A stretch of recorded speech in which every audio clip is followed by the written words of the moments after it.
انتہا ہے نارسسزم کی اور سیلف سینٹرڈ ہونے کی. پھر جو نہیں مانتا وہ سخت دل ہو جاتا ہے, خود انحصاری کی سیلف ریلائنس کی انتہا پر جب پہنچتا ہے تو وہی لوگ ہیں جو آج کل جینیس بچے مریض بن کر آ رہے ہیں کہ جو سمجھتے ہیں کہ بغیر مانگے سب کچھ ہم نہیں کر لینا ہے. اس میں ایک اور بہت بڑا مسئلہ انٹرنل پریشر بلٹ ہوتا ہے جب آپ کہتے ہیں نہیں سب میں ہی کر سکتا ہوں, مجھے کسی کی ضرورت نہیں. وکٹر فرینکل کی بہت خوبصورت کتاب ہے مین سرچ فار میننگ.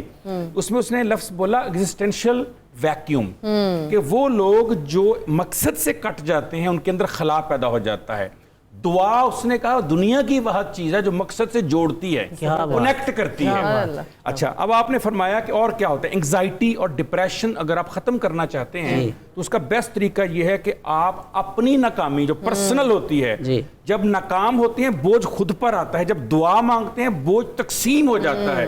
میں ایک لفظ آگے جا کر کہہ رہا ہوں, تقسیم نہیں ہوتا, بوجھ سارے کا خالق کہتا ہے میں ہوں نا, تو مجھے بتا دے اور تو آسان ہو جا تیرے لیے میں نے آسانیاں پیدا کر دیں.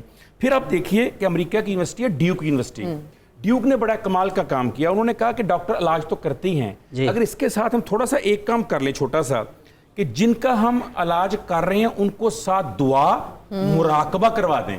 تو انہوں نے دیکھا کہ ان کی جو ریکوری کی سپیڈ تھی وہ اتنی تیز ہو گئی جو اس دوائی سے